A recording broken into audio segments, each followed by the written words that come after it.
ಮಕ್ಕಳಿಗೆ ಪಠ್ಯವಾಗಲಿದೆ ಪುನೀತ್ ರಾಜ್ಕುಮಾರ್ ಅವರ ಯಶೋಗಾಥೆ. ಅಪ್ಪು ಅಭಿಮಾನಿಯ 4 ವರ್ಷಗಳ ಹೋರಾಟಕ್ಕೆ ಸಿಕ್ಕಂಥ ಫಲ ಇದು. ಮುಂದಿನ ಶೈಕ್ಷಣಿಕ ವರ್ಷಕ್ಕೆ ಅಪ್ಪು ಜೀವನ ಕಥೆ ಪಠ್ಯಕ್ಕೆ ಸೇರ್ಪಡೆಯಾಗುವಂತ ಒಂದು ವಿಚಾರ ಗೊತ್ತಾಗ್ತಾ ಇದೆ. ಕನ್ನಡ ಪಠ್ಯ ಪರಿಷ್ಕರಣಾ ಸಮಿತಿಯಿಂದ ಮಹತ್ವದ ತೀರ್ಮಾನವನ್ನ ಕೈಗೊಳ್ಳಲಾಗಿದೆ. ಈ ಬಗ್ಗೆ ಜನ ಜಾಗೃತಿಯನ್ನ ಮೂಡಿಸಿದ್ರು ಅಪ್ಪು ಅಭಿಮಾನಿ ದೇವರಾಜ ಅರಸು, ಸಿದ್ದರಾಮಯ್ಯ, ಎಚ್.ಡಿ. ಕುಮಾರಸ್ವಾಮಿ, ಬಿ.ಎಸ್. ಯಡಿಯೂರಪ್ಪ, ಭಾಮ ಹರೀಶ್ ಸೇರಿದಂತೆ ಹಲವರನ್ನ ಭೇಟಿಯನ್ನ ಕೂಡ ಮಾಡಿದ್ರು. ಇದೀಗ 4 ವರ್ಷಗಳ ಹೋರಾಟಕ್ಕೆ ಒಂದು ಫಲ ಸಿಕ್ಕಿದೆ ಅಂತಲೇ ಹೇಳಬಹುದು. ಅಪ್ಪು ಜೀವನ ಇದೀಗ ಪಠ್ಯಕ್ಕೆ ಸೇರ್ಪಡೆಯಾಗ್ತಾ ಇದ್ದು ಮುಂದಿನ ಶೈಕ್ಷಣಿಕ ವರ್ಷಕ್ಕೆ ಸೇರ್ಪಡೆಯಾಗುವಂತಹ ನಿರೀಕ್ಷೆ ಹೆಚ್ಚಿದೆ.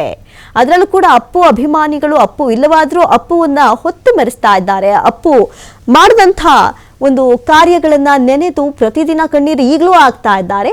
ಇವೆಲ್ಲವೂ ಒಂದು ಕಡೆ ಆದರೆ ಪುನೀತ್ ರಾಜ್ಕುಮಾರ್ ಅವರ ಯಶೋಗಾಥೆ ಬರಲಿದೆ. ಅದರಲ್ಲೂ ಕೂಡ ಅಪ್ಪು ಅಭಿಮಾನಿಯ 4 ವರ್ಷಗಳ ಹೋರಾಟಕ್ಕೆ ಈ ಫಲ ಸಿಗ್ತಾ ಇರುವಂಥದ್ದು. ಮುಂದಿನ ಶೈಕ್ಷಣಿಕ ವರ್ಷಕ್ಕೆ ಅಪ್ಪು ಜೀವನ ಕಥೆ ಪಠ್ಯಕ್ಕೆ ಸೇರ್ಪಡೆಯಾಗುತ್ತೆ ಎನ್ನುವಂಥ ವಿಚಾರ.